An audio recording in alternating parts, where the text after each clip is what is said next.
you believe that we started recording right in the middle of 2020 with all of the COVID and lockdowns going on around us, unable to meet up?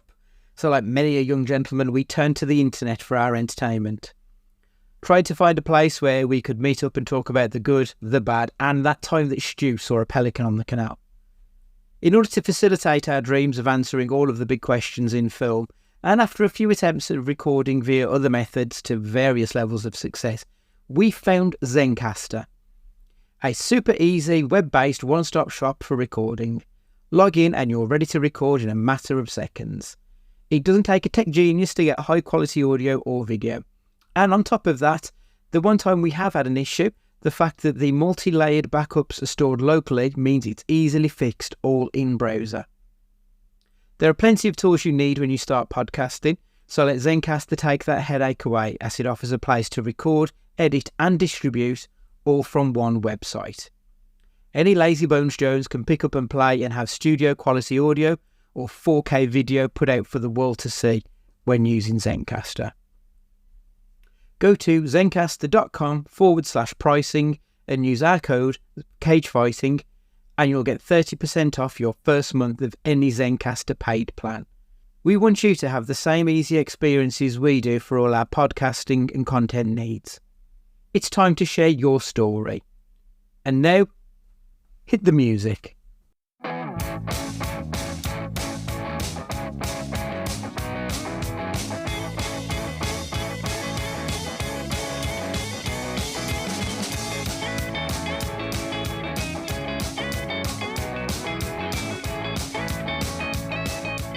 Hello and welcome to Cage Fighting. It's your main man Andy Gillard here. Hope you're all keeping well right now.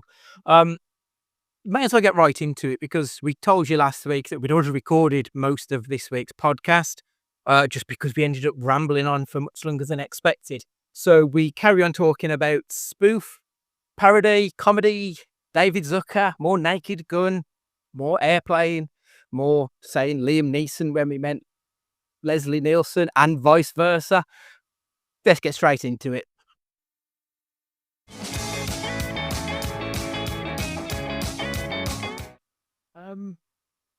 Where was I? Okay, yep. So, David Zucker's got a book coming out where he talks about the 15 rules of comedy. On one of his rules, he says, a joke on a joke kills the punchline. Is restraint the secret source of a great parody? Do you think you have to hold back?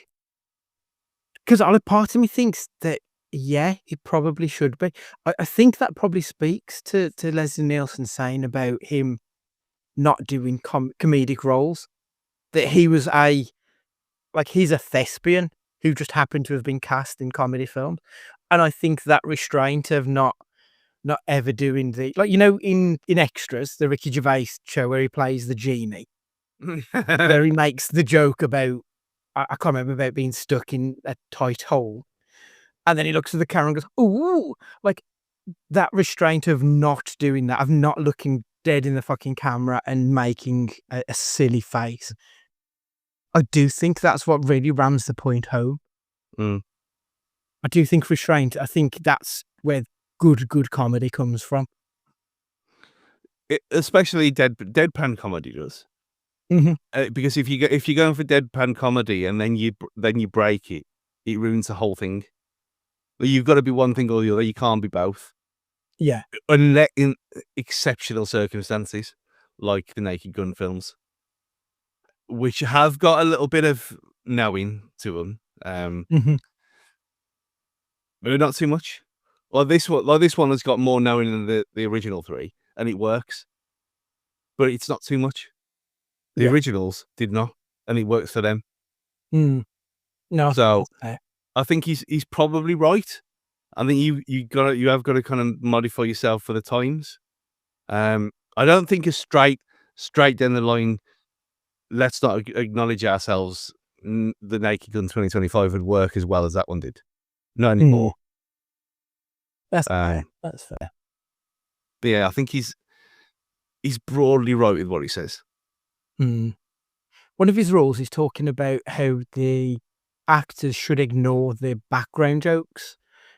Is that what makes the foreground funnier? So like O.J. Simpson, as I mentioned, where he's in the wheelchair flying down the stairs and they're going on like nothing's happening behind them.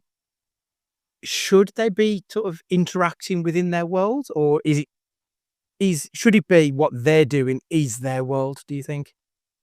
Yeah, because if you are interacting with the background, then it doesn't make it funny.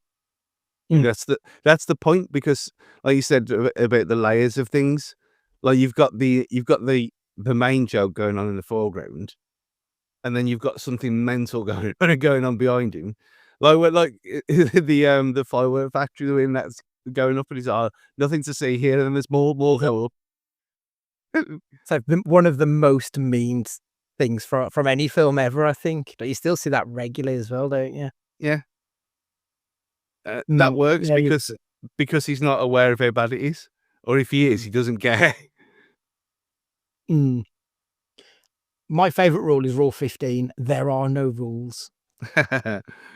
Is that the most honest rule? Like when it comes to comedy, whatever's funny is the most important thing? Or should there be rules? Like, should comedy work within confines, do you think? I mean, I personally, I don't. I think anything's fair game. And if you fuck it up, you just have to take responsibility for it. But if you want to make that joke, be it sexist, racist, whatever, you are free to tell it, but you also have to handle the repercussions of it. Yeah. I mean, I've said this before. Classic example of this, when I went to watch Chubby Brown live for probably 5-6 years in a row at the Civic. Yeah. And that is the most diverse crowd I've ever been in for any comedy gig. And that is exactly. No one would say that. This is Chubby Brown. There was Sikhs in there. There was black guys in there. There was loads of women in there of all different colours and creeds. It wasn't just fat blokes in their 50s with bellies hanging out. It was the most diverse crowd I've ever been in for anything like that. More so than when I watched Ken Dodd, which which was 5 hours long, by the way. And Jesus Christ. we went because Grandad wanted to go. And Ken Dodd, he's where he is, classic. Yeah. But he did go on and on and on. And by the end, it was about a third full because people had to get the bus home. He was still going, even in that later life. But yeah, Chubby Brown, because for the same reason, anything's fair game. And the Sikh guys in there, he'd say jokes about turbans and stuff, but it'd be clever. It wouldn't be like the other one. It wouldn't be like Bernard Manning. Bernard Manning, yeah. It's just a vile, whatever. Yeah. It wouldn't be like that. It'd be clever. And obviously that's not going to be shown on telly anymore. But maybe it should be. Maybe that's the point. Maybe it should be, because there was people there. I mean, them guys have been watching him for years. Like, we were speaking to him after. Like, Dad knew a couple of them. They used to watch him in Blackpool in the 70s and stuff like that. And yeah, it's not real life. It's comedy. And he kind of, have you seen this thing about what happened on Steam with the visa stuff? No. So basically, there was these things on. It's the whole right of expression and should you be allowed to say what you want, and artistic license and whatever. Basically, there was these dodgy games on Steam that someone had made, someone had wrote and programmed and anything, and it was basically a rape simulator. Right. Okay. No, we've had games like that throughout fucking history, dating back to the Spectrum and shit like that. So these aren't new things, are they? Yeah. So it's a rape simulator, and it's all this whole thing about leave no woman behind and every pussy's a goal or whatever. And they read it verbatim on Sacred Symbols. That's why I was listening to it today about the whole thing with it. And there was things like there was these like visual novels about incest and stuff like this. And well, I don't get it really personally. I don't know why you'd want to play something like that. But if it's got the right to exist, I guess. And like Mein Kampf has, would I read that? Maybe. I mean, intrigued to know what it is all about. Would I agree with it? Probably not. But it's still a work of something. But basically, Steven said, "Well, no, it's there. You know what you're getting. You can either download it or you don't have to. It's not compulsory." But because they didn't do it, some activist of some kind reached out to the payment companies with Visa and MasterCard and said, look, this is being used, your name is being used in conjunction with this because that's a way to pay for it. And they fucking pulled it off. And so there's a thing now saying, in the terms of conditions on there, in conjunction with the beliefs of payment providers is one of the terms and conditions now. I think that is not on. I don't like that. No. Like, don't get me wrong, I don't want to see fucking games about rape and stuff. No. But I also appreciate that art shouldn't just be safe. And I don't know how artistic that particular game is, but that's not really the point, is it? Whether it's high art or low art, it still has a right to exist. Yeah. But then at the same time, if you are a sponsor, you also have the right to say, we don't want our brand associated with it. It's a difficult one, but at the same time, I don't feel like that game should still be available, but not in conjunction with other companies. But I don't like the idea of having to run it past other companies first. Exactly. This is a problem. It's a bit grotty, isn't it? I don't like it. Yeah. Like, if there was a way to use something else, like, I mean, you might get like Steam Coin now as a way of getting around this. Yeah. And you buy, I mean, I presume you can do that anyway. You can buy Steam Coins because, of course, you can, because you get our CD keys. If you do it something like that where you don't have to use Visa, MasterCard, PayPal, you can use some other way of paying for it. Maybe crypto. Who knows? When they wouldn't give a fuck. But no, God, no. Tip of the iceberg, isn't it, for what crypto's used for? But that is very much like, there is no rules with comedy. I don't care. Like, if it's funny, it's funny. If you want to get offended by stuff, you get offended by stuff. As long as you know what you're going into beforehand. If it's dropped on you, then fair enough. You can be pissed off. If there's no disclaimer, like, yeah, this is going to be a bit bad, then fair enough. But not to just completely censor everything. I think it's the wrong route to go down. Again, like everything else in this country at the minute, with all the porn stuff, which isn't just porn stuff, it's everything else. Like, now, let's treat people as adults. That's it. And like, I'm sure I think it's France, they don't have like age certificates on films. No. And part of me kind of appreciates that. And then it's just up to you to fucking deal with your shit. If you go and see a horrendous horror film and you're 11 years old, that's on you. Like, it's your problem. I don't like the idea of, as you say, censorship. And when it comes to comedy, I feel the same. If it's a joke that you don't like, I think you're entitled to not like it. Yeah. And you are also entitled to call someone a cunt because you think what they did is horrendous. And they have to accept it because it's not going to be for everybody. But at the same time, you still go in with your eyes open. I don't like the idea of shielding and censoring people either. It feels wrong to me. Yeah. With the way it works with like his comedy, so these rules of comedy that he's come up with, do these rules work within like meme humor and TikTok? Like, are these rules transpondable to short form comedy, do you think? Or does it need to have room to breathe? Like, will a TikTok video ever be comparable to anything else in the art form world? I've never seen one that will, and that's memorable after about 2 days. But I think that's the point of them. It's a dopamine hit. It's like, oh, here you go. There's 40 seconds of your life taken away. And then there's another one that pops up straight away. Here's one about coffee. Here's one about vegetables. Here's one. Like, it's just like, there's no rhyme or reason with mine because I don't go on there very often other than links that people send. Yeah. So I guess it learns behavior and everything like that eventually, what you want. But I don't think that's the point of it. I think if that was the point and someone made something genuinely special on TikTok that it would bleed through into wider culture, but it's very disposable, like everything else.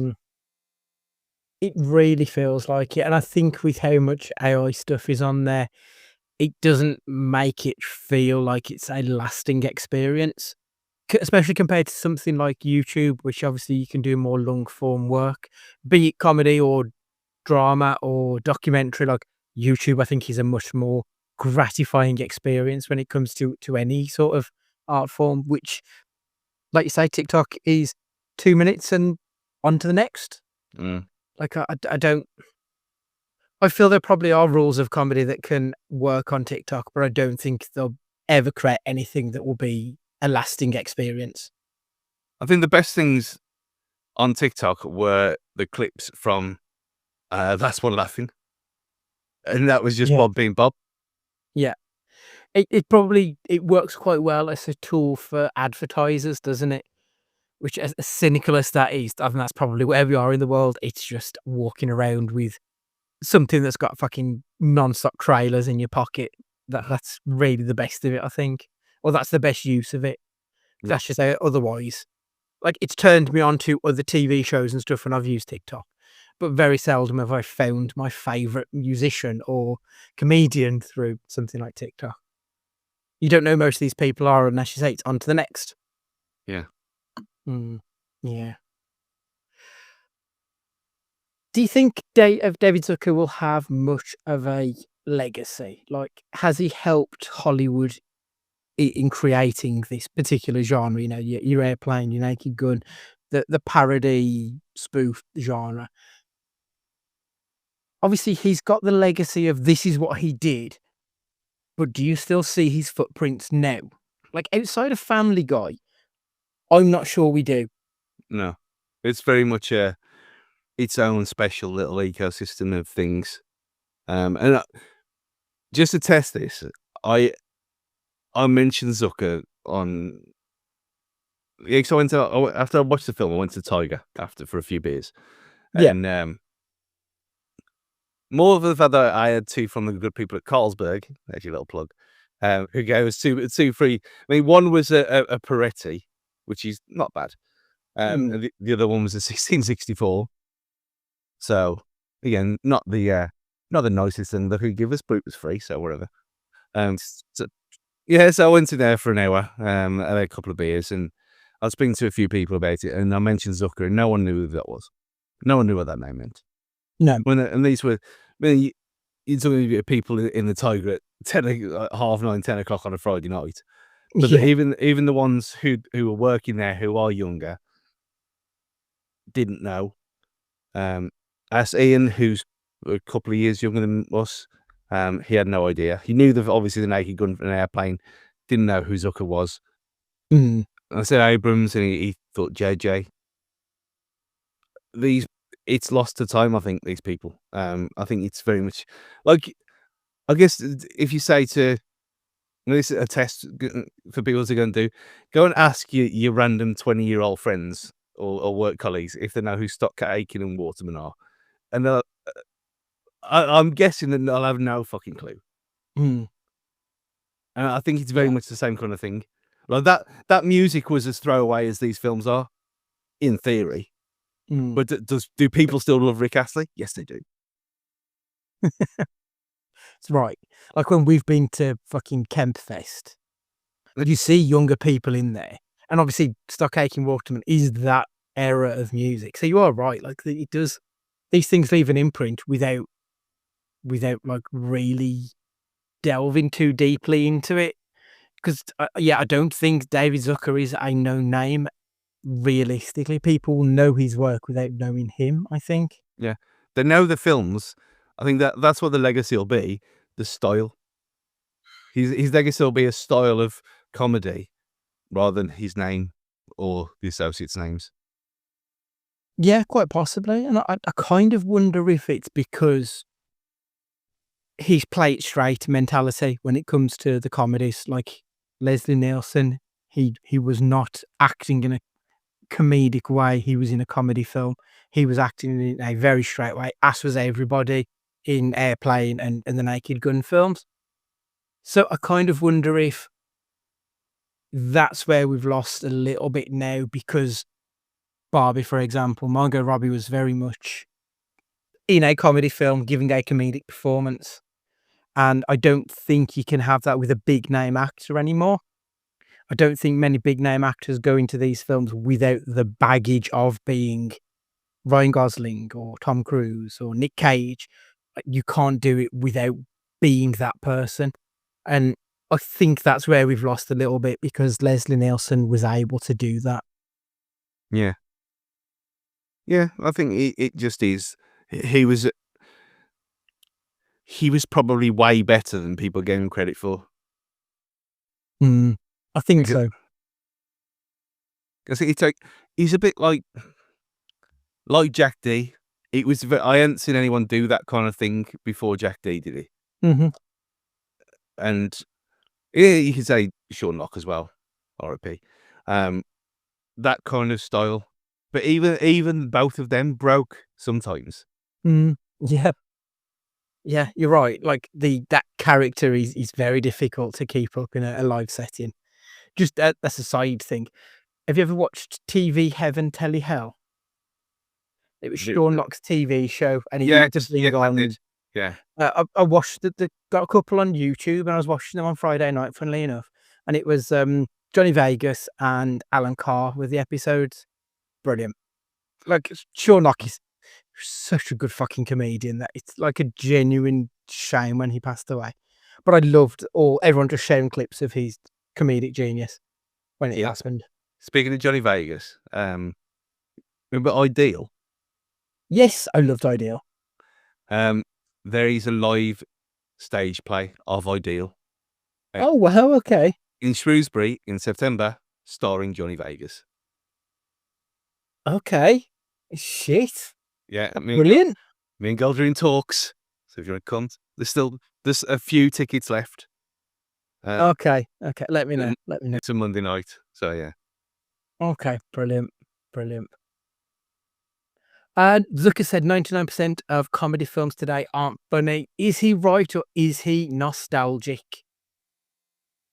I think they're different kind of comedy. Yeah, it's not funny in the same way.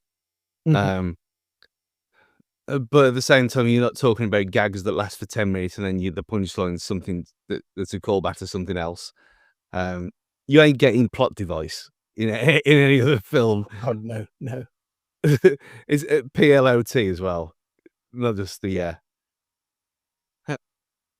and the whole mission room was very Austin Powers as well. It was wonderful. But it's just different. It's just a different type of comedy. Mm-hmm. Do you get as many belly laughs from straight comedy or things like The Hangovers or Office Christmas Party and stuff like that? No, of course you don't. You get a few moments in a 90-minute to 2-hour film where you've probably got about a total of 10 minutes laughter altogether. Yeah. Whereas things like this, things like Freddy Got Fingered, which is the first film I remember watching where I actually hurt afterwards, ironically enough, because it's so ludicrous and stupid.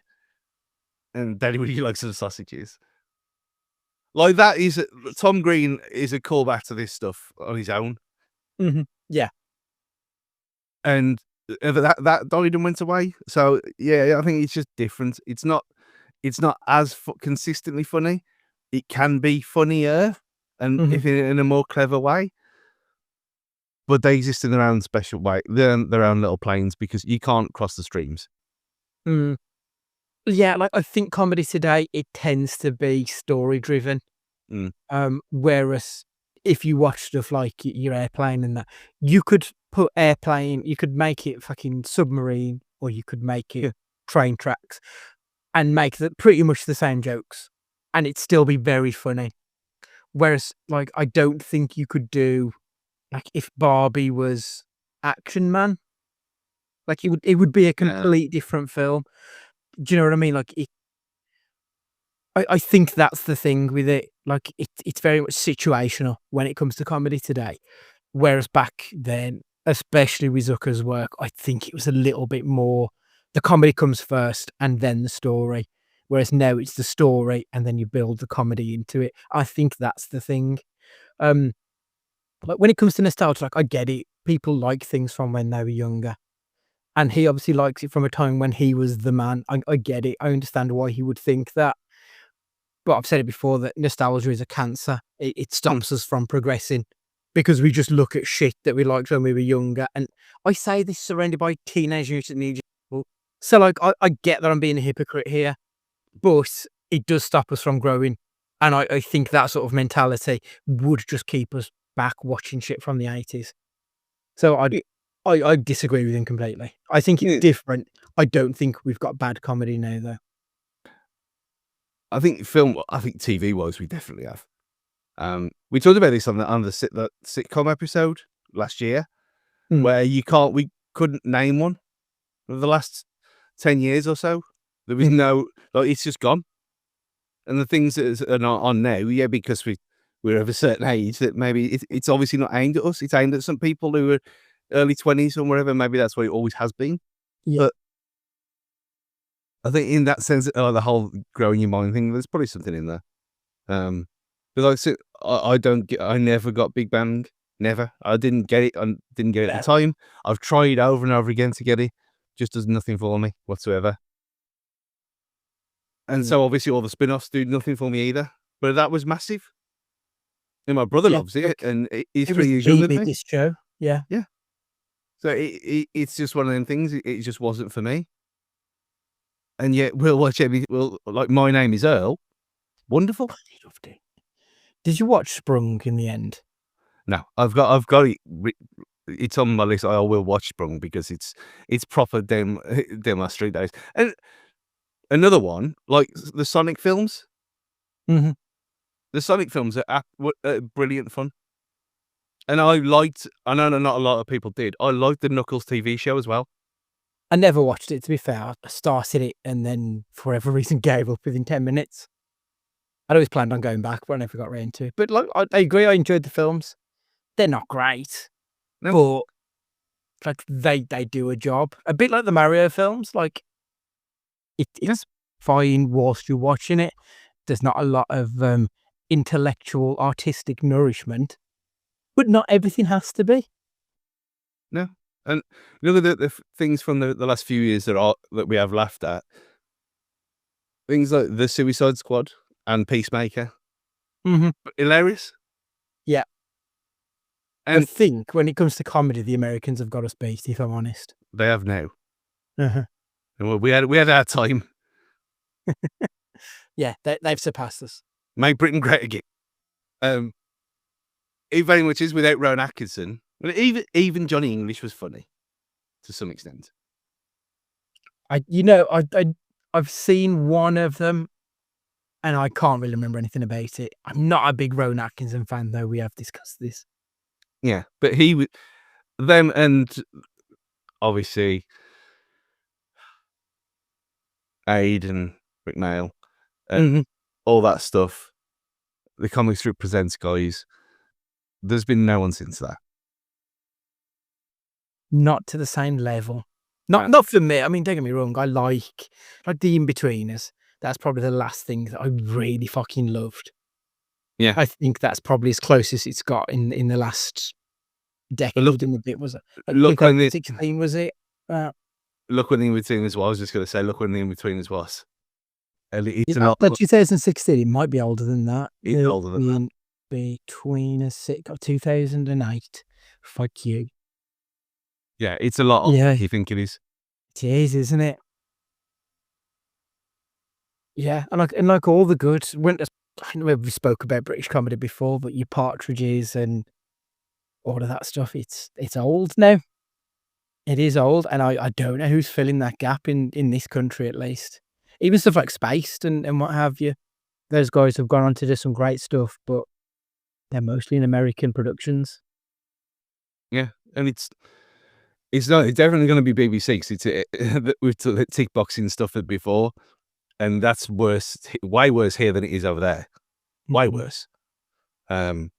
So that's automatically making it not funny because it's comedy by committee, which doesn't work and never has worked. Yeah. Yeah. Like, comedy for me is always best when it's a singular voice. Like I say singular voice. When Ricky Gervais and Stephen Merchant, when they were working together to the same goal, like that's the best that both of those two have ever been for me, because they had one vision that they were working to together. And I do think that is the best way to do it, when there is a singular vision that people are working towards. And it doesn't feel like we've got that in comedy in this country anymore, which is quite sad. Yeah. And it's only really Armando Iannucci, and he doesn't really do a lot of that kind of stuff anymore, unfortunately. No. Mm. And Borat and the Sacha Baron Cohen stuff. Mm. Even that is a long time ago now. It is. It is. And look, there's the odd show that pops up, like what was the one, Such Brave Girls, that I watched the other week. That was quite funny. Quite like funny, silly BBC comedy that's like ferreted away on BBC Three. And there's the odd little gem that's just hidden away, but you're not finding anything on your mainstream TV channels anymore. No, I think Friday Night Dinner was probably the last one. And Mm. even that, I thought he was fine. He was okay. It's very safe, but Yeah. it was funny, don't get me wrong, but it was, it didn't push the boundaries, I don't think. But it was enjoyable nonetheless. When the only thing that pushes the boundaries is Mrs. Brown's voice, you know. Yeah, that's a fucking indictment, isn't it, really? Mm. Zaz's gag density and sincerity made their films timeless. Can modern filmmakers replicate that, or is the spoof genre too niche now? I think they did a good job in this, Yeah. but I do think you made a good point earlier when you said that they also gave the plot room to develop. So there are like 5-10 minutes where there's no real gags, where they're just talking about what's going on. And I don't think modern audiences would appreciate if it was just joke after joke. I think they're a little bit more discerning now, where they want plot-driven stuff. I don't know that Zucker would work today. Well, we'll find out with this Mission Impossible thing, if it works today or not. But I think they got the balance right. And I think if I hadn't watched the 3 Naked Gun films this week before going in, I don't, off the top of my head, if I had realised that it was as scattergun as it used to be, because it did shock me when I was watching it, and I watched it in the middle of the afternoon because Corey was off, and I thought, well, okay, he was playing. They were playing together and not trying to kill each other, which was amazing in itself. They were playing on Roblox, building stuff, and I thought, okay, I want to watch it on telly rather than watch it on my Quest and in pass-through mode, and just so I can keep an eye on them at the same time. And I was just laughing for the whole hour and a half constantly. Because it was one after the other. And after 5 minutes, he came in and said, "What are you laughing for?" And it doesn't matter. You're 8 years old. You won't understand. You won't get it. He just growled and went back upstairs. and Ethan came to me and said, "What were you watching?" The Naked Gun from the Files of Police Squad. It's on Netflix. Watch it. And he didn't get it. He's 14. Didn't get it. So No.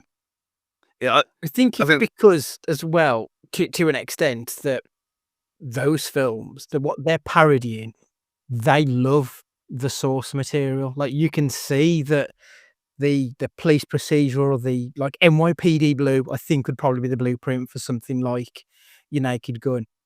That, like, they're doing it with a knowing wink, but it's not doing it to like try and say this stuff's shit, we can do it better. It's very much, we love this stuff, but isn't this funny? Like, isn't this silly how they do it? And I think that is why it was such a big win for them. Because I think if you love what you're doing, it's going to make it the better than if you're trying to be mean about it. And there's none of it's mean spirited. And I think that's where this really succeeds.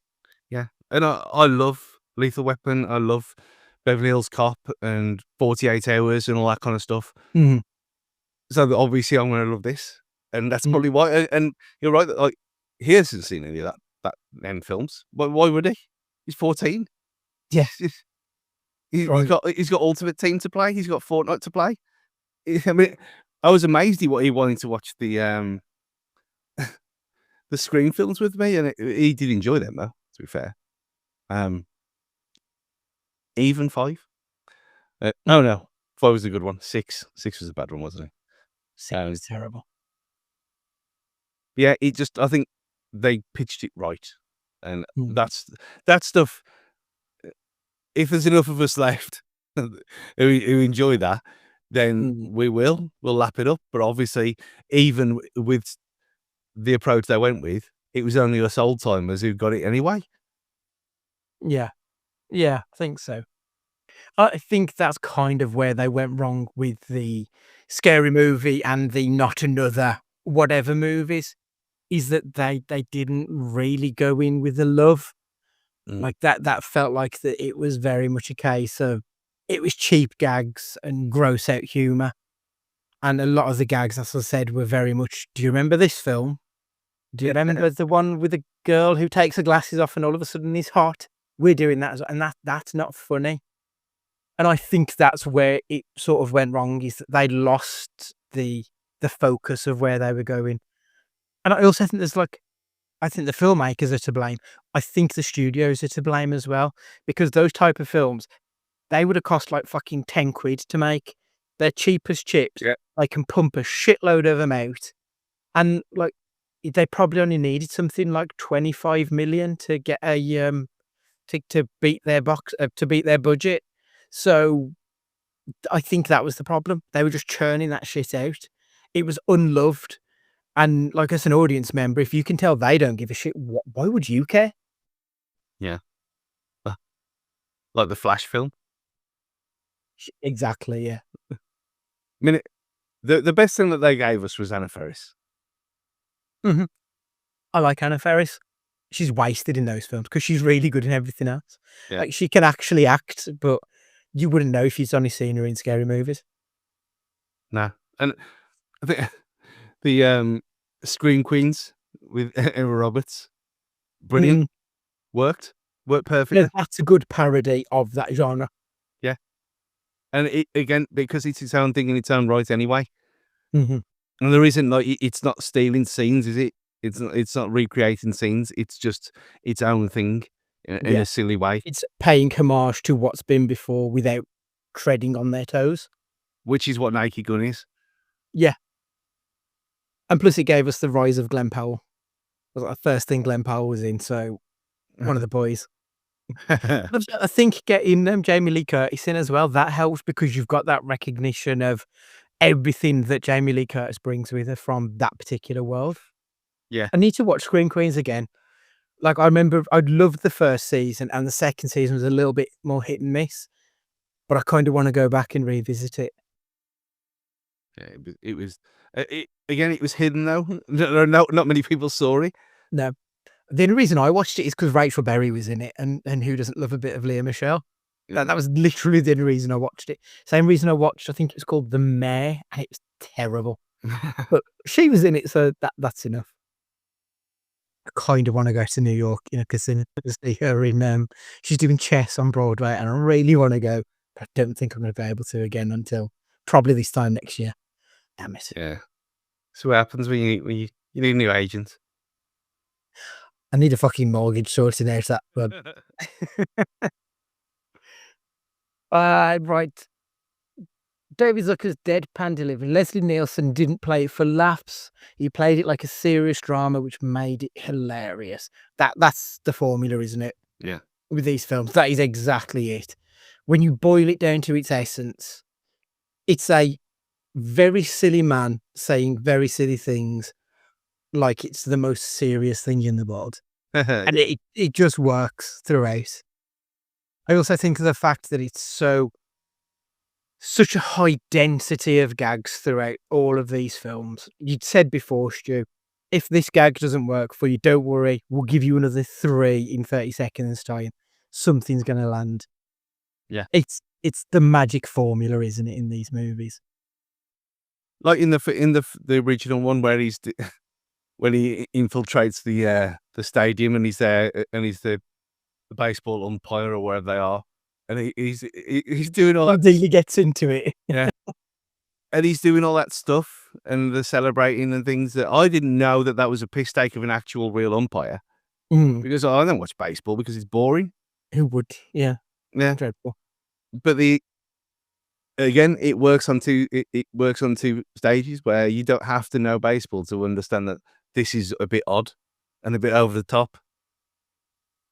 Again, it Yeah. works. It does. And does it work? How do you stop someone who's been brainwashed from killing the queen? You drop a fat woman on him from a height. It's just funny. It is. It's ridiculous. Apparently, that woman, the woman who was the queen, she was like quite a famous queen impersonator in the US. She turned down thousands and thousands of dollars to do a bikini shoot. Everyone wanted her because she looked so much like the queen, and they wanted to get her to pose in bikinis and stuff. But she was like, "No, I don't think the queen would like it." So I kind of respect that, even though it would have been fucking hilarious. But yeah, fair play to her. Didn't stop Helen Mirren. Lovely, lovely Helen Mirren. Yeah, was she was in her 70s when she did that, when she was on the beach in a bikini, wasn't she? I think so. No, yeah, it must have been. Amazing. And then, of course, she plays Dom's mom. Is it not Dom's mom? It's Shaw's mom, isn't it? In Yeah. Fast and Furious. Jason Statham's mom. Because she wanted to be in them films. Excellent, isn't it? Speaking, like, it's just completely throw it. Did you see that clip the other day of Jason Momoa shaving his beard? Yeah, it don't look right. No, like, I looked at the picture, I don't know who that is, and then I saw the before picture with the beard. I was like, oh shit, yeah, does not look the same. Like, You should. I think if I did it, I don't know what I'd look like anymore under here. It'd be weird. I don't think I should do it. I'd be scared if I'm honest. What if you don't grow back? Yeah, you might like it, and then you've been depriving yourself for all this time. No. Like, I'll shave everywhere else, but I will not shave my beard. It feels wrong. Yeah, very wrong. I think, is that everything I've got written down for David Zucker? Yeah, I think it pretty much is. Where is Hollywood now? Spoofs are now niche or relegated to streaming and indie projects. Comedy has now shifted to mockumentary, meta humor, and sketch formats. I think that's right, isn't it? That's been the shift in Hollywood. That's where we're at now.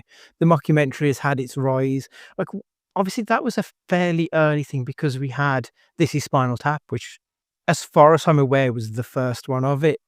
But Christopher Guest, he's obviously made a career out of making these mockumentary films. He's still the premier at it for me. I think you watch stuff like Waiting for Guffman, Mascots, which he did a couple of years ago on Netflix. That was excellent. And of course, we've got This Is Spinal Tap 2 coming out later this year. So I feel like the mockumentary is probably the airplane of the modern day. Like, it's the niche comedy thing that's going to get you the most money. Yeah. And obviously The Office and Extras came from that anyway. Yeah. Well, I mean, Ricky Gervais has spoke at length about what a big fan of Christopher Guest's work he is. So yeah, it's very much, I think, where we've got to with it all. It'll be interesting to see though. Like, I'm excited to see where this reboot goes. Whether it's just going to be a one and done, whether we're going to get a trilogy, if it's going to make $1 billion. Like, it's not going to make $1 billion. But like, I'm just excited to see that we're now here 30 plus years later and we've got something like this back. But I mean, if someone's bothered, like probably Ed, you can go back and find our reaction to when this was announced. And I'm pretty sure that I said, like, when there's going to be a Naked Gun reboot, and it was all 100% negative. And then as soon as I said, listen, again, I've done it now. As soon as I said Liam Neeson, okay, brilliant, it's going to be great then. I'm sure that's what I said at the time. Because I remember my thing was that life's too short to be like, I remembered that, and I thought actually that does work for what we should be doing in this film. Mm. And it's like, don't get me wrong, it's no 5-star film. It's probably not going to be in conversation as top 5 come the end of the year, but I really enjoyed it. I'm glad. I'm happy that we live in a world where something like this can exist. Yeah, no, I'm glad I went, even though that with the issues I had, I'm glad I watched it with people as well. And I didn't just watch it on my own, with a few beers, watching it on a projector, because I think even if it was just 4 of us in there, just me and the guy next to me, we're having a great old time, and that was working more than anything else.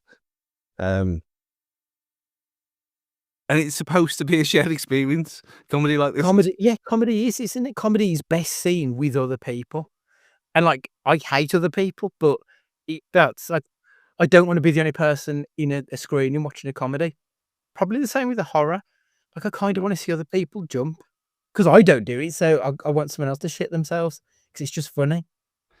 Yeah, like The Substance last year, where there's a few pensioners in there who went in expecting something very different to what they got. And oh. I'll never forget the couple in front of me, and the woman had a face like fucking thunder, and you could tell the guy was enjoying it, but she hated it. It just made the film all the better because that's my kind of film, something that just is going to divide people. Yeah, Oh god, I love that. but that was the thing. Comedy, horror disappeared for ages. Like we didn't, and now there's a horror every week. We've got quite a few. Like, I don't think a lot of them have cut through, but I like the fact that we're getting them fairly thick and fast. You get a choice. If you want one, there's normally one at the cinema for you if you want to watch a horror. Yep. Whereas before, you have to wait till October. No one wants to watch horror in any other time of the year. Yeah. But that Kind of been spoiled. Yeah. And I like it. That's come back. So I mean, maybe we just should get the 80s back, and that's the answer to everything. I don't dispute it because it feels like looking back at that period of time, there was a lot of choice. Was that a Eurovision song? I'll bring back The 80s. The 80s coming back. I don't know. I know you've got Acceptable in the 80s. Oh god, I can't. Calvin Harris. Yeah. Yeah. 80s coming back. It's definitely a song I've heard. 80s coming back song. Eurovision song? I was right.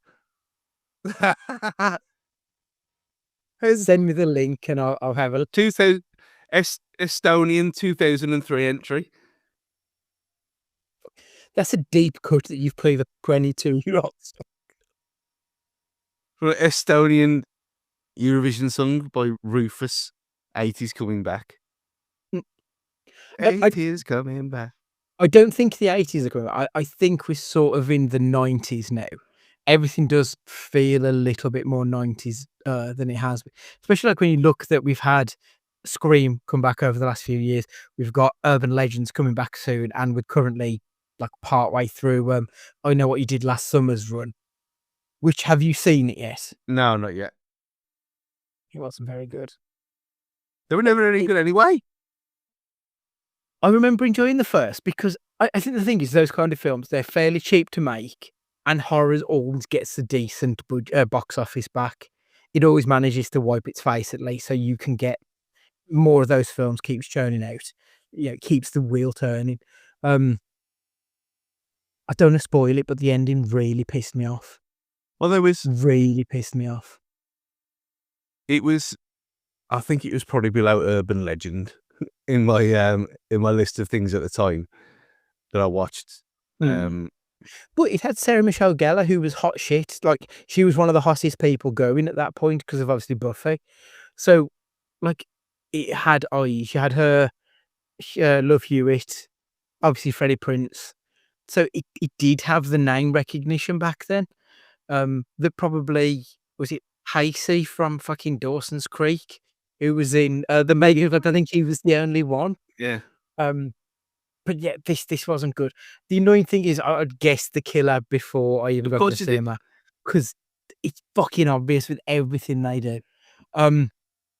You're gonna need to watch it, Stu, because I need to talk to you about it. Yeah, I'll watch. I will watch it. I don't know if I'll get to it in time. Maybe I'll have to wait. It'll definitely be watched before we talk about it at Halloween, I presume. Well, we've got the summer review to do like next month now, so I was. Yeah, it'll be on streaming by then anyway. More than likely, I would have thought so. Yeah, so I've got a for just looking ahead slightly. Jurassic Park, Superman, Fantastic Four, Squid Game, The Bear, The Naked Gun. I Know What You Did Last Summer, Megan 2.0. Those are the films I think we need to talk about for the summer because they're the big hitters I think we've been through, aren't they? Yeah, so I need to watch Megan. I need to watch The Bear. Yeah, I haven't watched Megan. I don't know if I'm going to bother. I might just let Ash and you talk about it if you. No, you need to watch it. I don't want to though. But yeah, with that to worry about next month. And you've got to go and watch Jurassic World properly as well. I'm not doing that. I've given it enough of my time. That 59 minutes was more than it fucking deserved. Terrible. Right, I think we'll leave Zucker there for now then, Stu. What we're going to talk about next is Nick Cage in The Runner.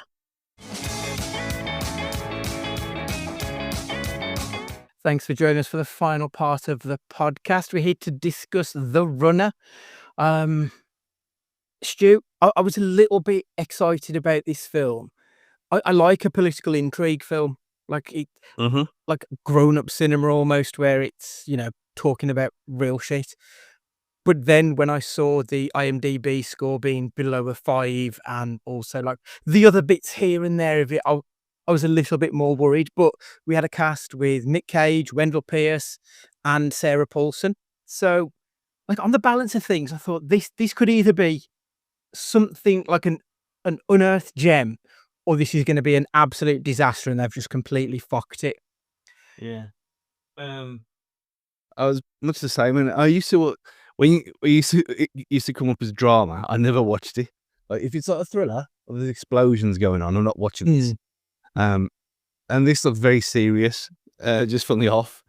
And I mean, we've talked about House of Cards before, and how that was ruined by the final season for what were reasons that were not necessary in the end.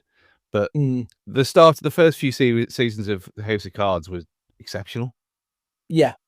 And that was not something I expected to watch, but because it was Netflix original and it was quirky and different, I thought I'll give it a go. So I was kind of going into this with a bit of an open mind, for the reasons you'd said, thinking, well, it's either in the good or bad period. And I thought, to start with, this is really intense. And actually using real footage of the disaster as well, to kind of ground it in reality. And then he's not being mental, and he's doing quite a grounded performance. And I thought, oh, wow, this is something else. Yeah. The accent, yeah, it was a little bit all over the shop. Like you could tell, like I know that the people of New Orleans hate Nicolas Cage for various reasons. And I'm wondering if this accent might be part of why, because like he was clearly supposed to be a bayou boy, but that accent was like traveling all across the south of America. It was a bit, all over the shop is probably the right word for it, I think. Well, mentioning him already, he was very Kevin Spacey. Yeah, I do think that. When was House of Cards? Let's have a look. It's around the same time. I've got to say 2012? Oh, that's the wrong one. I'm looking at the British one, House of Cards. Not very good, that one. Which is like 1980s, is it that one? Oh, 1990. 2013. So, you'd probably find there is a bit of inspiration there because it's 2 years between that and this releasing. So, yeah, I think that would kind of make sense if there was that inspiration for the character. But he was just so inconsistent. Like, and we know that Cage has got that in his bank when it comes to accent work. It's not always the most consistent. Yeah, and for someone who'd never left Louisiana his whole life with where this character was, it didn't work. It should have. No. But the usual way of writing it in that he moved there when he was a child, I kind of expected that to be done, and it would have made it would have made perfect sense. He's a Bayou boy since probably about 8 years old because he grew up in California. Yeah, that's usually the way. I'm just looking at Austin Stark, so he is the writer-director of this film. He doesn't really have a great deal on his resume, which is, I don't know if I'm surprised by it or not, but he did Killing Pedro Rivera, which seems to be a short film, Love, Death, Cobain, another short film. This is his directorial debut in a feature length, The God Committee, which is a 5.8, and a film called Coup. I mean, The God Committee, it's got Coleman Domingo in, so it might be worth a watch, but with a 5.8 out of 10 and Kelsey Grammer with the worst wig you've ever seen, I'm not convinced it'll be worth a watch. Worse than Money Plane. It's rivaling Money Plane. I kind of hope he just performs as the Rumble in it, because I do kind of want to watch it now, just because I've grown to the point with Kelsey Grammer, much like any other actor like Nick Cage and stuff, where I think you've just got this one character in mind and I just want to see you do that forever now.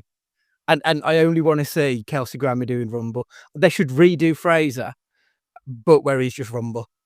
So he's Rumble doing a phone-in radio show. I think that would be brilliant. And he's at the kind of stage of his career, he probably would do that as well now.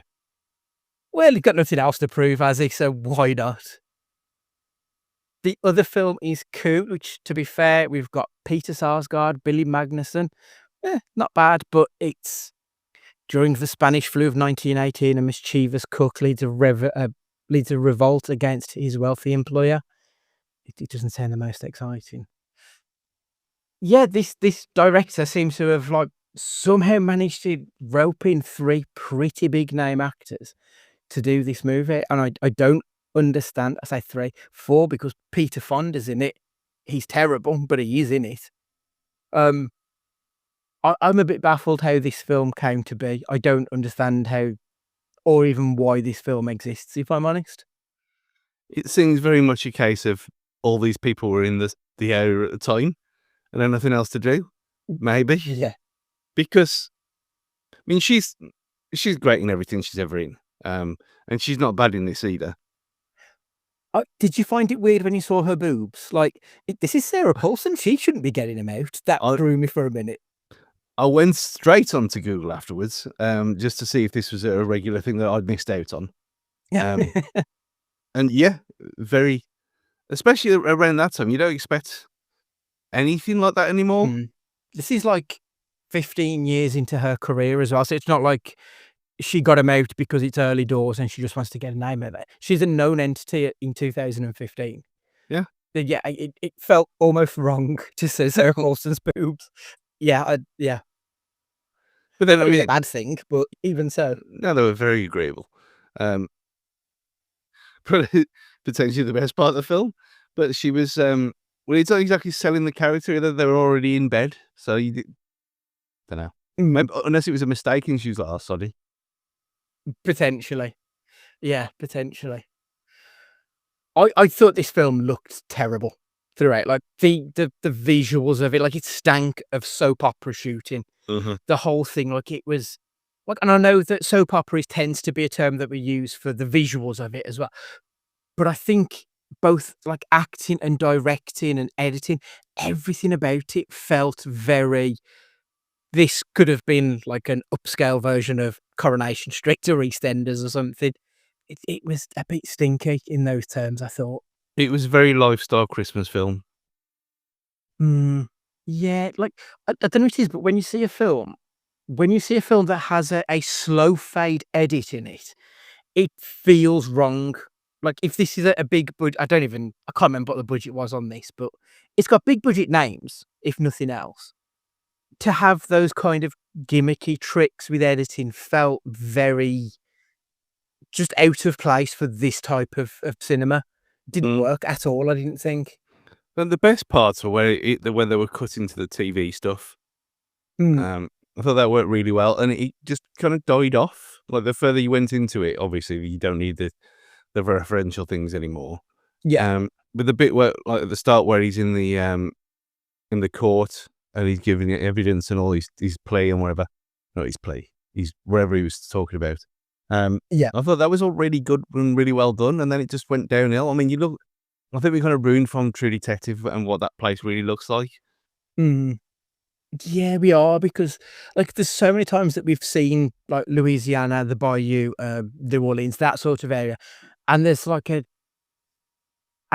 quite thick, sickly element. Like it's almost in the air. You can feel the humidity there, and there was none of that here. Like Yeah. it felt very clean, and that's not what we associate with that area anymore. It felt like the Disney park that I was in Florida is quite obviously based around Steamboat Willie and all that stuff, and it's Yeah. that kind of music, and it's all very New Orleans, and it felt like that. It felt like it looked like it was a set. Yeah, I'd got that in my notes that actually it does feel very soundstage rather than, actually in the area. And now that you mention it as well, like the music and stuff, there was no jazz or anything in this. And look, I know that's not the main point of this movie, but if you're setting it in that area, the music was all very stomp clappy and it just felt out of place. And now that you mention it, like it feels really bizarre that there wasn't some kind of, at least like, French inspired jazzy kind of thing on it. It feels like whoever made this film, that they have absolutely no idea what New Orleans is like, or at least what we think New Orleans should be like. Yeah. Very, very bizarre. I thought the scripting in this was clunky as fuck as well. So there's that one scene where Nick Cage, when he's talking to his wife about what we need to try and do, and like we don't have a choice, and she turns to him and just says, "Did you have a choice when you slept with that 27-year-old cheerleader coach?" Who the fuck talks like that? Yeah. And there was quite a lot of these. It was either like really heavy exposition or almost a handbrake turn into melodrama. I thought, this is just so uneven. I was just going to say it's very Basil exposition.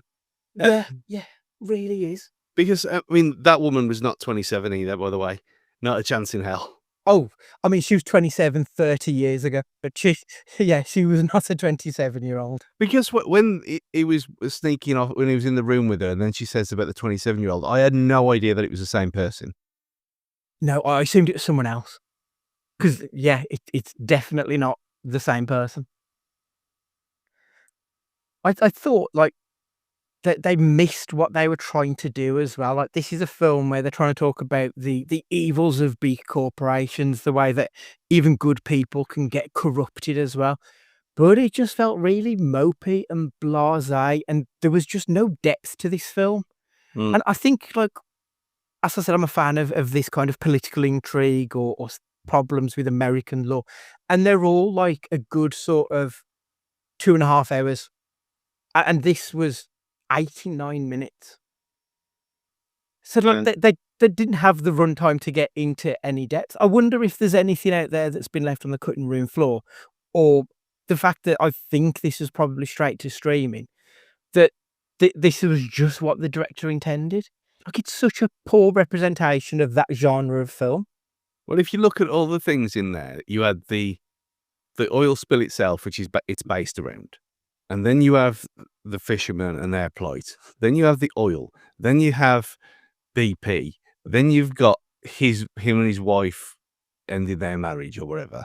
And then you've got him cheating on his wife. And then you've got the reporter and her family situation. She hates her kids. The husband. And then she lives far away. And then there's too much stuff in this film for such a short runtime. It doesn't work. They don't focus on anything, do they? It's just... Yeah, it's all one to the other. You know what it is? Do you know that clip of Matt and Trey talking about storytelling? I think we've spoken about it on this podcast. I watched it this afternoon, funny enough. Really? Yeah, because it popped up because of all the stuff with obviously this is going to age it today, but everyone's seen it anyway. The the Bond thing and having him as I mean it was Scaramanga. I fucking cackled. And when he starts with yes, boss, just with the white suits as well. Genius, absolute genius. I saw it on TikTok earlier, and I literally saw like his first appearance, JD Vance, his first appearance in the episode. I saw that, I laughed so much, and I was like, I can't watch any more of this clip because I don't want it to be spoiled when I watch it later this afternoon. I've now watched it, and it's just fucking outstanding, but so funny. But yeah, so the clip in question, if you've not heard us talk about it before, Matt and Trey, they're talking about how you write a script, and it should be like you've got a beat, you've got A and B and C and D. And in a script, if it's A happens and then B happens and then C happens, that's not an effective way to write. It should be A happens, but, or like everything should have like something working against it to evolve the script. And this didn't. This was literally A happened, and then B happened, and then C happened. There was no focus. There was no this happens, therefore we've got this. And it was just such a mess. It was such an unfocused mess of a movie, this was. Especially a character that we don't really know anything about this guy. Maybe he's massive in America, I don't know. But the character that Cage was playing, no idea. Well, I looked into this afterwards, and it's a completely made-up story.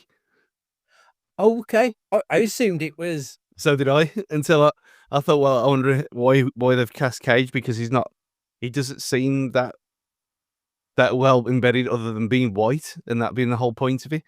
And now it's a completely original story, inspired by a few politicians and stuff over the years. Yeah. But that's what it felt like. It felt like it was based on true events, even though it never said so. And then I thought, well, that's a bit shit, really. It makes it worse. It does. Because generally you do find that, biography films, they do be a little bit A and then B and then C. So the fact that this isn't a biography, it really does make it worse, because they could have done anything they fucking wanted here. They had free reign, and this is what they gave us. Yeah. Terrible. Anything good? Anything at all? Like, I'm really struggling. I mean, I was more mad when I learned that bit afterwards that it wasn't based on anything. The good, I liked how it set up, and I liked how it started, and I thought there was promise there, but obviously that was dashed pretty straight away. So I thought Cage was actually all right. I don't think he was bad. But he's not good enough to go on the good side for this, because it was just too right down the middle. And we've said this before, when he tries, like in G-Force, which was a brilliant performance, he really tries. This was very paint by numbers. And there's not much to work with there. And you already said about Peter Fonda, and that she was probably the best thing in this film, which is not no shock really, but there wasn't much to work with. It was all over the place. It managed to be boring, even though there was stuff going on all the time, and it was so short. So not really. No. It felt very much like sketch after sketch, wasn't it? There was nothing really joining it up throughout. I thought for an 89-minute film, it was the longest hour and a half of my life. Like, it really was a struggle to get through this movie. And I don't even think this is a good Cage performance. I think next to Peter Fonda, he's the worst of the main cast. But I mean, I suppose the problem is that Wendell Pierce was criminally underused again, which seems to be a running theme every time we see Wendell Pierce in a film. If he's on TV, he gets a good meaty role. When he's on film, he's like gets 5 or 10 minutes and always leaves you wanting more. Yeah. But yeah, in regards to the question, did you enjoy the film? It's a big no from me. I'm assuming it's the same for you. Yeah, no way. No, like you said, I think the setup was good, and there was the potential here to do something interesting. obviously about a man who gets corrupted or gets the opportunity to get corrupted and the redemption and all that stuff. But they just didn't focus on it. So the corruption and redemption was just a byproduct of the story rather than like an outcome of what was going on. Yeah. Shit. Cage good, Cage bad. Oh, I've already said bad. Is he on the bad side as well? Like he was fine for the film, but bad overall, or Yeah, because it's a completely forgettable performance, and it's just, yeah. You look at this and you split it 50-50. You can't make any kind of case for this being in the good side because there's nothing good about it. Even the whole alcohol storyline was like, well, that was half-assed as well. It wasn't it? Like I'd completely forgot that they'd sort of touched on him being an alkie, and I think they forgot that they even touched on him being alcoholic because he never really played any role in anything after that. Really quite bland. In the grand scheme of the Cage things, I mean, we'll do a retrospective at some point. There aren't many films that he's done that have got a lower IMDb score. Will this be like, I mean, it's going to be in the bottom half. How low? Are we talking bottom 25% of films? Bottom 10% maybe? It's definitely, without looking into it again properly, it's definitely bottom 25%. Because it was annoying as well and finding out afterwards, so it's not real. Yeah. And without adding context, it could have been so much better than it was, and an absolute waste of who they had. So, and just you take it as a film itself, it was just pretty awful. So, I think like it wasn't offensively bad. It was offensively bland, which is probably worse. Because I will take a Xander Lee over this kind of thing all day. Yeah. So I wonder where this sits in like his Rotten Tomatoes, like the list of all of the films. I wonder if there's even a list of ranking his movies. I know they do with some actors, but I know his lowest rank is 1,000 words. I don't even know what that is. That's a new one. Where the fuck's that come from? What? So I've just gone onto his IMDb page and he said his lowest rated is 1,000 words, which has got a 0%. And I'm looking on it and I have no idea what this film is because it's not on his IMDb. It's Jack McCall. Eddie Murphy is a selfish literary agent whose fast-talking ways allow him to close any deal. His next target is New Age guru Dr. Singer, Cliff Curtis, but savvy doctor sees right through Jack. Cliff Curtis? From Fear the Walking Dead, Cliff Curtis? I think it might be, you know. I certainly recognise his face. Is he in Avatar? The new? Yeah, it's the same guy. Yeah. I have no idea. Where the fuck's Nick Cage in this film? Oh, he's a producer. That's why I didn't. Yeah, that doesn't count. That does not count. I mean, counts now, though. Yeah. Gunslingers has got 5%, which is like his most recent film, which I am dreading when we get to that.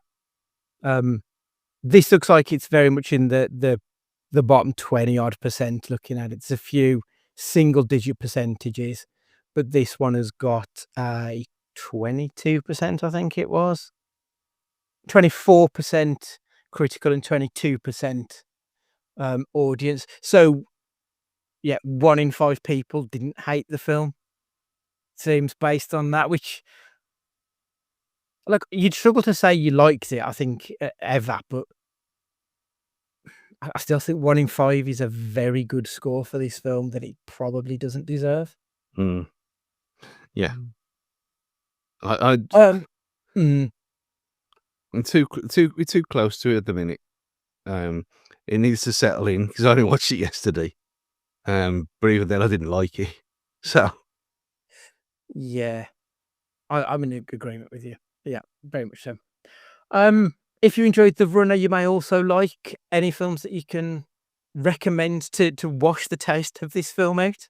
Well, probably the best one, All the President's Men. Probably easy, nice and easy one. Yeah. About actual real things, done well. Yeah. Or That- or saying that you will go and watch House of Cards for the first few seasons. Mm. Have you seen Miss Sloane No. with Jessica Chastain? That's a good one. That's a a very taut political thriller.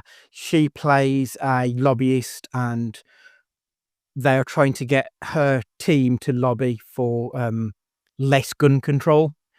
But she goes against this, and she's anti-gun control, and there's a court case going on at the same time with flashbacks throughout it.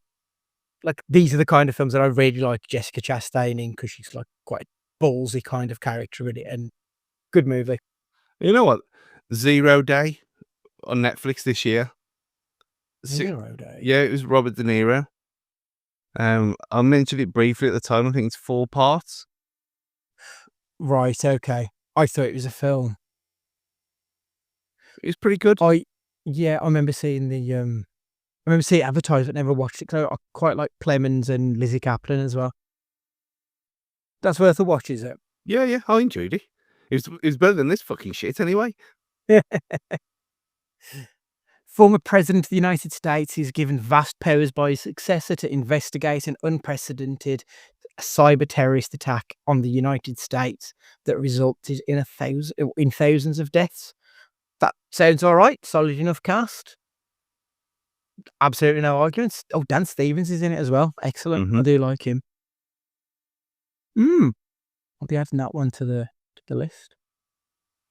Excellent. With Snowden as well. And watch Snowden again. Yeah. Like, there are quite a few choices, I think, of good political thrillers, or ones that, like, have you ever seen The Life of David Gale? That's another Kevin Spacey film Yes. about the death penalty. That's a good movie. It's worth a watch. It's Julianne Moore, I think, using it with him. I watched that a couple of years ago when there was the threat of him being cancelled forever. And I thought, I'm gonna watch all the Kevin Spacey films I haven't seen. But they're taken Get them all in. Yeah. It is a shame. Like, he has got some really good performances in there, but yeah, I don't know. I do you think he'll ever get back? Because, I mean, he was cleared, wasn't he, as far as I'm aware? But I do think there are still, like, I think he was cleared because somebody died. So are you ever going to be able to overcome that? I don't think he will. It depends if he wants to or not as well. So, well, At his age, like, he could just take retirement and be done with it all, couldn't he? I mean, he's been doing appearances and things on talk shows and podcasts and stuff, so he's getting himself out there again. You know, I always liked Kevin Spacey. It was really annoying and that. It's his own fault. He can't behave himself. Yeah, of course. Like, if you're going to be a cunt, you're going to have to fucking take the repercussions of it, aren't you? It's just the way it is. It's a shame, though, because, like, there was a time where he would have been spoken of, like, with Daniel Day-Lewis and the likes, I think. Yeah. He was up there with, some of the classic A-listers. And he just ruined his career. I mean, he was Not in the first, he won't be the last either, let's be honest. he was in Call of Duty Ghost, I think. Was he really? Yeah, proper motion captured and everything with his face. What a weird fucking actor to get in for a Call of Duty game. Just couldn't imagine him, like, as a character running around shooting at people. Right, okay. I think we'll be done for this week there. Right, what we got? Oh, next week we're doing a musicast, so Matt will be back. Sure, you're on holiday, so Yeah, Matt is roping somebody in, so you'll have something to listen to that week. But yeah, that's next week's. Stu, you'll be back after that. We'll be doing the fall season preview, where we'll be looking forward to September to December, and we'll be watching A Score to Settle, which is a Nick Cage film, once again from the 2000s. Let's have a quick look. It is from 2019, actually. Sorry, this one. Oh my God. It has got a 0.8 on IMDb. So it's 0.1 better than the one we just watched. An ex-enforcer for a local crime syndicate has vowed to enact retribution on his mob bosses after 19 years of wrongful imprisonment. The only thing diverting his violent plans is a newfound relationship to his beloved son. This sounds like something we've probably watched already. Mhm. I'm looking at the cast now, and I don't recognize a single name apart from Cage. It's directed by Sean Ku, Ku. He has got 6 director. Oh, he's done nothing since this film. Right.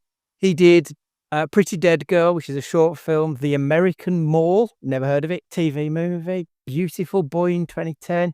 Sequestered TV series from 2014. VC Andrews Dollenganga Saga. The fuck? That's in 2050. Like, yeah, he's done very little. He's got a writing credit upcoming for Thanksgiving. That's not the same Thanksgiving horror film. So I have very low hopes based on the fact that this seems to be ringing a lot of bells based on the film that we've just watched.